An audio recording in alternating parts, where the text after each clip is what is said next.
Hey everyone, welcome back. आज की video में हम डिटेल एनालिसिस करेंगे एनएफ प्रॉम्प्ट का, जिसका सिंबल है एनएफपी, जो रिसेंटली बाइनेंस के लॉन्च पूल से लॉन्च हुआ है। अभी करंट में अच्छे खासे वैल्यूएशन पे ट्रेड कर रहा है। नियर अबाउट आप ऐसा समझ लो $300 मिलियन की मार्केट कैप के आसपास ट्रेड कर रहा है। इसमें आपकी स्ट्रेटजी क्या होनी चाहिए, डिटेल एनालिसिस करने के बाद वील कंक्लूड इट। आपको अभी बाई करने का कंसिडर करना चाहिए, नहीं करना चाहिए, एंड अगर नहीं अभी करना चाहिए, what would be the right time to consider. So current में अगर आप देखोगे $1.16 पर ट्रेड कर रहा है, एंड जो मार्केट कैप बन रही है इसकी $292 मिलियन की मार्केट कैप अभी करंट में बन रही है। 250 मिलियन सर्कुलेशन में है, एंड टोटल जो सप्लाई है, and that is the max supply as well, 1 billion इसकी मैक्स सप्लाई होगी। पहले हम देखते हैं कि अभी कौन से मेन फीचर हैं और क्या क्या मेन इन्होंने अभी इवेंट किए हैं, उसके बाद हम फर्दर इसको कंक्लूड करेंगे। रिसेंटली जो अनाउंसमेंट करी थी उसको एक बार देख लेते हैं। जो लोग पहले से इसको ट्राई आउट कर चुके हैं, पहले उन्होंने जो फार्मिंग उसकी डिटेल दी है, कितने TUSD, कितने FDUSD, कितने BNB फार्म किए गए और उसका फर्दर क्या रिजल्ट रहा। नेक्स्ट उसके बाद इन्होंने अपने प्लेटफॉर्म के बारे में थोड़ा सा बताया, एंड यहाँ पे नीचे अगर देखोगे तो स्टेकिंग के बाद यहाँ पे इंस्क्रिप्शन की डिटेल भी उन्होंने दी है, यानी उन्होंने मतलब इसके लिए एक प्लेटफॉर्म बनाया है, अल्फा नाम दिया उसका। सो बेसिकली BNB पे और OPBNB which is the layer 2 of BNB, उस पर इंस्क्रिप्शंस बेसिकली ऑर्डिनल्स जो आजकल बहुत ज़्यादा ट्रेंड में, आपने देखा होगा मोस्टली सारी चेन्स के इंस्क्रिप्शन की हाइप बनी हुई है जब से ऑर्डी ने मतलब एक जो इंस्क्रिप्शन वाली हाइप क्रिएट की थी BRC20 के बाद। आप देखोगे ट्रोन के भी इंस्क्रिप्शन की डिटेल अभी आ गई, एवेक्स के भी जो इंस्क्रिप्शन है उनकी भी डिटेल आ चुकी है, उनके लिए भी मार्केट प्लेस बन चुका है। Same is the case with dot, Avax, and उसके बाद अभी इंजेक्टिव एंड मच मोर। ठीक है, सो इन्होंने इंस्क्रिप्शन के लिए भी ये मार्केट प्लेस ऑलरेडी लाइव कर दिया, that might create the hype later on. और अभी अगर करंट में देखोगे, इसके बाद इन्होंने एक चीज़ और अपडेट दी है कि जैसे बाइनेंस लिस्टिंग से जस्ट पहले इन्होंने एयर ड्रॉप का बोल दिया था, जो लोग एलिजिबल हैं उसके लिए एक लिंक भी दे दिया था, और वो लोग क्लेम कर सकते जस्ट 30 मिनट उससे पहले ही। यहाँ पे आप पहले ही ट्वीट में देखोगे। सो लिस्टिंग से पहले ही प्रेयर उन्होंने वहाँ से क्लेमिंग लाइव कर दी, और लोग क्लेम करके सेल कर सकते हैं जो भी एलिजिबल है। बेसिकली थोड़ा सा समझते हैं प्लेटफॉर्म है क्या। सो बेसिकली इन्होंने प्रॉम्प्ट प्लस AI, इसीलिए इसका नाम NF प्रॉम्प्ट रखा है, यानी आप खुद की NFTs क्रिएट कर सकते हो अपनी इमेजिनेशन से। आप जैसे हम चैट GPT में कमांड देते हैं, चैट GPT का अनदर जो प्रोडक्ट है आपने देखा होगा, सेकंड वन डेली, अगर आपने ट्राई किया होगा, इसके बाद जब डेल का रिवॉल्यूशन शुरू हुआ था, उसके बाद आपने देखा होगा हर मेजर जो प्लेटफॉर्म है, जो भी एडिटिंग या इसी मतलब इस तरह के जो भी सर्विस है उससे जुड़ा हुआ, सब अपने जनरेटिव AI लेके आ चुके हैं। So basically it is a kind of generative AI जिसको आप मिंट कर सकते हो, जो भी आप इमेजिनेशन करते हो उसको मिंट कर सकते हो, and there is certain activity around it. क्या आपको मिंट करने के लिए भी NFP की ज़रूरत पड़ेगी, you can buy sell that. अगर आपको कोई क्रिएशन अच्छी लगती है बल्क में मिंट कर सकते हो। इस होल एक्टिविटी के अराउंड NFP जो NFP टोकन है उसकी यूटिलिटी प्लान की गई है। ठीक है, सो जनरेटिव AI आप देखोगे मिड जर्नी भी उसी को यूज़ करता है। वैसे सबसे अच्छी मिड जर्नी की ही है, क्योंकि आप कभी ट्राई करके देखना जनरेटिव AI। इवन उसके बाद कैनवा भी लेके आ गया, उसके बाद एडोब का भी आ गया, लेकिन तब भी जो बेस्ट वर्जन मुझे अभी तक मिड जर्नी का ही लगता है, और उसको आप कभी ट्राई करके देखना। वैसे उसका वो जो बेस्ट वर्जन है वो पेड वर्जन है। सो आप मिंट कर सकते हो जो भी इमेजिन करते हो, बस आपको एक कमांड देनी है। For example you want to C Taj Mahal on the moon, आपका कमांड दोगे तो वो उस तरह का इमेज जनरेट करके दे देगा, एंड वो इमेज अच्छी लगती है आपको, उसको मिंट कर सकते हो। मिंट के लिए आपको NFP चाहिए, एंड लेटर ऑन अगर वो बाई सेल होता है तो उसके लिए भी NFP टोकन आप उससे अर्न कर सकते हो। तो बेसिकली आप अर्न कर सकते हो अपनी इमेजिनेशन से। हालांकि कितना प्रोडक्टिव है क्या होगा वो जब बाद में फर्दर डेटा आएगा तब पता चलेगा कि लोग अर्न कर पा रहे हैं नहीं कर पा रहे हैं, और कर पा रहे हैं तो कितना। टोकनमिक्स अगर आप देखोगे, उन्होंने इनिशियली मेंशन किया है कि 1 बिलियन NFP टोकन मिंट किए जाएंगे सो जेनेसिस के टाइम पे, that is the total supply and the max supply as well. उसके बाद डिस्ट्रीब्यूशन देखोगे तो बाइनेंस लॉन्च पैड पर जो भी है वो तो एक्चुअली में पूरा अनलॉक इनिशियली हो जाएगा according to their tokenomics. Initial airdrop जो 10% है वो भी अनलॉक हो जाएगा। उसके बाद इन्वेस्टर्स और टीम के लिए इन्होंने 1 ईयर की क्लिप रखी है, और उसके बाद फिर शॉर्ट टर्म ग्रोथ फंड है which is 27%, and long term treasury fund है 27%। नेक्स्ट कहाँ कहाँ यूज मतलब क्या क्या इसके फीचर हैं वो उन्होंने मैंने यहाँ पे हाईलाइट किए हैं, बट मोर ऑफ मैं आपको ऑलरेडी समराइज करके बता चुका हूँ। सो वेस्टिंग पीरियड अगर देखोगे तो अगर यहाँ से एक साल का भी अगर हम देखें दिसंबर 2024 तक, so near to 40%, near to that is to ऐसा समझो 38% के आसपास तक सप्लाई सर्कुलेशन में आएगी, विच मीन्स 380 मिलियन क्योंकि इनकी जो टोटल सप्लाई है वो 1 बिलियन है। सो इतनी सप्लाई सर्कुलेशन में होगी तो डेफिनेटली इन्फ्लेशन रहेगा, बट बहुत ही सस्टेन्ड और शॉर्ट इन्फ्लेशन। उसके बाद लेकिन ज़्यादा होगा। उसके बाद ज़्यादा इसलिए होगा क्योंकि 1 साल की क्लिफ जब ओवर हो जाएगी तो 2 other category team and investors के जो टोकन है वो भी सर्कुलेशन में आने लगेंगे। हालांकि उस पर भी एक लॉन्ग टर्म वेस्टिंग शेड्यूल है। नेक्स्ट अगर आप देखोगे इसमें imagine to earn, I have already summarized it, so इसको मैं बहुत शॉर्ट में कवर कर दे रहा हूँ। आप कोई कमांड दे सकते हो। फॉर एग्जांपल यहाँ पे एक एग्जांपल दिया है, 2 penguins cute walking in the ice and snow accompanied by the aurora behind them and this is the result। Next अगर आप गवर्नेंस का देखोगे तो ऑब्वियसली एनएफपी टोकन जो रहेगा वही सेंटर में रहेगा, लेकिन इनमें इसमें से आपने एक चीज़ और मैं लास्ट में मैं आपको बताऊंगा, जो एक रिवॉर्ड टोकन है CNFP, उसके रिगार्डिंग और फर्दर डिटेल इनको प्रोवाइड करनी चाहिए। इतनी ज़्यादा उसकी डिटेल अवेलेबल नहीं कराई है। स्टेकिंग इज अवेलेबल, जितनी भी प्लेटफॉर्म पर एक्टिविटी होगी उसकी एक सर्टेन परसेंटेज शेयर करी जाएगी एनएफपी के स्टेकर्स के साथ। जो स्टेक करेंगे उसमें उनके टोकन उस टाइम पे लॉक रहेंगे एंड वो एक्स्ट्रा रिवॉर्ड उससे अर्न कर सकते हैं। जितना ज़्यादा एक्टिविटी होगी उतना ज़्यादा पोटेंशियल उनका होगा अर्न करने के लिए।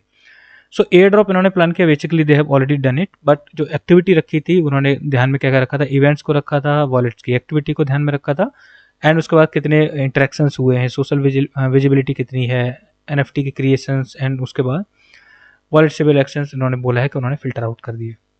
नेक्स्ट चॉइस ऑफ चेन, यहाँ पे एक इंटरेस्टिंग चीज़ उन्होंने मेंशन करी है।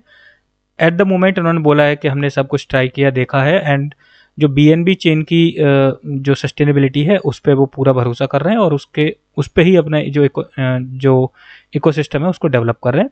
लेटर ऑन इनका प्लान है OPBN ऑलरेडी वैसे इंटीग्रेट हो गया है, OPBNB पे मैन फोकस करने का, लेकिन मतलब ऐसा भी बोला है they are open with that particular thing कि अगर भविष्य में अगर चाहेंगे तो फर्दर एक्सपेंड कर सकते हैं अपने आप को। जो पॉपुलर इथीरियम की लेयर 2s हैं जिनमें ऑलरेडी बहुत ज़्यादा हाइप क्रिएट हो रही है, उसके साथ साथ मॉड्यूलर ब्लॉकचेन्स को भी कंसिडर करने का इनका ऑलरेडी प्लान है। सो ये अभी है नहीं, मे बी इन फ्यूचर बन सकता है, and that might create additional hype. This is the platform, और यहाँ पे आप देख सकते हो कितने क्रिएटर्स हैं, कितने NFTs हैं, कितने हार्डवर्क्स हैं, इस तरह की डिटेल दी है, हाईलाइटेड गैलरीज। एंड उसके बाद यहाँ पे आप देखोगे तो CNFP सिस्टम, तो CNFP एक्चुअली बेसिकली एक रिवॉर्ड टोकन रखा है। सो सर्टेन एक्टिविटी के बाद आपको ये CNFP मिलता है, जैसे for example daily check in करने के लिए। इवन कॉइन मार्केट कैप पे इस तरह का एक फीचर रहता है, आपने शायद चेकआउट किया होगा। अगर आप डेली लॉग इन करते हो तो सर्टेन डायमंड देता है, लेटर ऑन आप उसको NFT में कन्वर्ट कर सकते हो, जो कॉइन मार्केट कैप की एक्सक्लूसिव NFT ड्रॉप्स होती हैं, plus certain other things also, like कुछ PDFs हैं, कुछ research kind of like analysis tools, मतलब एनालिसिस फाइल्स जिनको आप एक्सेस कर सकते हो उन डायमंड से। सो NFTs अगर आप ट्रेड करते हो तो उसके लिए भी आपको CNFP मिलता है। थीम कैंपेन उसमें अगर आप क्रिएट करते हो then you will also earn CNFP। Then उसके बाद NFT क्रिएट करने पे, वोट करने पे, एंड टोकन के एयर ड्रॉप में भी ये मतलब बहुत ज़्यादा अच्छा एक रोल प्ले करेगा। May be they might plan further air drop, जैसे जैसे जो कमिटेड यूज़र होंगे उनके लिए। अगर आप ये देखो कैसे अर्न कर सकते हो, तो अर्न करने के लिए बेसिकली कई सारी चीज़ें हैं, जिसमें से जैसे डेली चेक इन है। For example just for like sake of checking it, account create करके मैंने पहला दिन क्लेम किया और अकाउंट साइन अप किया तो उसमें 5 CNFP आ गए। हालांकि इससे ये मत कंसिडर कर लेना कि एक CNFP एक NFP के इक्वल हो जाएगा, that is not nowhere it is defined. And basically एक kind of like activity token है, एक रिवॉर्ड टोकन है, just to kind of like estimate the activity in the ecosystem. और दूसरा CNFP का रेफरल है। सो बेसिकली आप इस रेफरल में पार्टिसिपेट कर सकते हो और इसमें अलग अलग काइंड ऑफ रिवॉर्ड रखें, लाइक फॉर एग्जांपल एक पूल क्रिएट होगा, उसके बाद you will have the chance to earn 0.1% of the supply of the pool, और 1%, 3%, 5%, 10%, और उसके साथ साथ 5 BUSD ऑल्सो। सो इस तरह का उन्होंने रेफरल सिस्टम रख दिया और ऑलरेडी लोग जीत रहे हैं, और जैसे जैसे जीत रहे हैं वैसे वैसे यहाँ पर आपको रिजल्ट शो कर रहा है। नेक्स्ट देयर सेवरल टास्क, जिसमें फ्रेंड को रेफर कर सकते हो, इमेज मिंट कर सकते हो, मिंट वीडियो, ट्रेडिंग वॉल्यूम, और उसके बाद follow on Twitter and much more. आप यहाँ पे चेकआउट कर सकते हो, बहुत सारे रूल है। सो अर्न वाले सेक्शन में जाओ, वहाँ पे सारी आपको डिटेल दिख जाएगी, and if you want to participate you में पार्टिसिपेट। अगर करंट में देखो तो OPBNB और BNB 2 चैन ऑलरेडी इंटीग्रेटेड है। लेटर ऑन, जैसा मैंने आपको ऑलरेडी बता दिया, they have the plan for further chain integration. So अब की हाईलाइट में आपको बता दे रहा हूँ कि बस प्रॉम्प्ट बेस्ड आप NFT क्रिएट कर सकते हो, that is also kind of interesting. So दूसरा जो इंटरेस्टिंग फीचर रहेगा वो इंस्क्रिप्शन के लिए इन्होंने जो लाइव किया है alpha, that is the interesting one. And उसके बाद फर्दर जो इन्होंने एक्टिविटी मतलब प्लान करी है, for example like they might expand to other blockchains also. At the moment मैं जस्ट आपको एक काइंड ऑफ लाइक ऐसा ओपिनियन दे रहा हूँ, जैसे अगर मैं आपकी जगह पे होता मैं क्या करता। हालांकि ये फाइनेंशियल एडवाइस नहीं है, just consider it as my opinion itself, मेरे लिए अप्लाई होता है। सो बेसिकली मेरे हिसाब से ये अभी वैल्यूएशन इसकी ज़्यादा है और इसके मोस्ट लाइकली सेटल हो जाने के चांसेस है। तो अगर आप फ्रेश इन्वेस्टमेंट कंसिडर करना चाह रहे हो, आपको थोड़ा टाइम वेट करना चाहिए, उसके बाद जब सेटल हो जाए उसके बाद आप इसमें कंसिडर कर सकते हो by looking at the concept and looking at the feature. अभी जो वैल्यूएशन है काफ़ी ज़्यादा है। नेक्स्ट थिंग, अगर ये फर्दर सेटल होता है तो जब सेटल हो जाए उसके बाद आप इसको एटलीस्ट 1 आवर के चार्ट पे एनालाइज करना, और वहाँ पे अगर आपको मतलब शॉर्ट टर्म सपोर्ट बनती दिखे, वो भी काफ़ी स्ट्रॉन्ग सपोर्ट, उसी पे जाके कंसीडर करना। इमीडिएटली आप इसमें ऐसे मत करना, अगर लॉन्ग टर्म प्लान कर रहे हो एंटर करने के लिए तो इमीडिएटली मत एंटर कर जाना, ठीक है। नेक्स्ट थिंग, ऐसा भी हो सकता है शॉर्ट टर्म में बीच बीच में हाइप क्रिएट हो, सो जस्ट इसीलिए बोला 1 आवर के चार्ट पे इसको एनालाइज करना। हाइप इसलिए क्रिएट हो सकती है, फॉर एग्जांपल लाइक एकदम से BRC20 की हाइप क्रिएट हो गई थी आउट ऑफ नोवेयर एकदम से, सो वैसा भी हो सकता है एकदम से इंस्क्रिप्शंस की हाइप क्रिएट हो जाए तो फर्दर बहुत ज़्यादा काइंड ऑफ पंप कर जाए बीच में, मे बी AI की हाइप क्रिएट हो जाए। Those will be the random factors. Like overall अगर देखोगे तो इसको सेटल इसके हो जाने के मोस्ट चांसेस हैं, और इसमें अभी फ्रेश इन्वेस्टमेंट कंसिडर नहीं करना चाहिए। Later on you may plan अगर आपको करना है। बाकी प्रोजेक्ट के फीचर्स इंटरेस्टिंग है, it might become a great sensation, I am not saying it, and हो सकता है कि काइंड ऑफ लाइक मॉडरेट वे में ही रहे, बट फर्दर जैसी यूज़र एक्टिविटी होगी उस पर डिपेंड करेगा। यानी आप ऐसा समझो, जैसी कम्युनिटी बनेगी, जैसा कम्युनिटी एफर्ट दिखेगा, इंगेजमेंट इस पर दिखेगा, उस पर डिपेंड करेगा कि फर्दर ये कितनी ग्रोथ अचीव कर पाता है। अगर आप नोटेबल अनदर एग्जांपल मैं आप इसके साथ देना चाहूँ, जैसे फॉर एग्जांपल वर्ल्ड कॉइन है, ठीक है। वर्ल्ड कॉइन इवन जहाँ पे पता है कि सैम अल्टमैन का इन्वॉल्वमेंट है इतने बड़े लेवल पे, एंड वो भी वैसे इसका उसका कोई मतलब कंपैरिजन नहीं है, जस्ट मैं AI के बेसिस पे बता रहा हूँ क्योंकि वो ChatGPT से रिलेटेड है, और ये उसी का जो एक वर्जन है डेली, उसको kind of in their own way they are utilizing it. Not directly DALL-E को नहीं यूटिलाइज कर रहे, similar kind of AI they are using. So उसमें भी अगर आप देखोगे तो kind of like similar scenario ही देखने को मिलता है, डिस्पाइट हैविंग दैट इन्फ्लुएंस, मतलब सैम अल्टमैन का इन्फ्लुएंस होने के बाद भी। सो काइंड ऑफ उसे आप बेंचमार्किंग फैक्टर के तौर पे लेके चलना, हालांकि डायरेक्ट मत कंपेयर करना क्योंकि दोनों ही एकदम अलग अलग प्रोजेक्ट है। लेकिन इतने बड़े बैकिंग होने के बाद भी वो कितना मार्केट कैप अचीव कर पा रहा है एंड कितने टाइम तक किस पर्टिकुलर रेंज में सेटल रहा है, that should be the price point two notice. So again the conclusion is this, अभी आपको वेट करना चाहिए, दोबारा जब थोड़ा सा सेटल हो जाए उसके बाद आप बाई करने का कंसिडर कर सकते हो। Thanks for watching the video.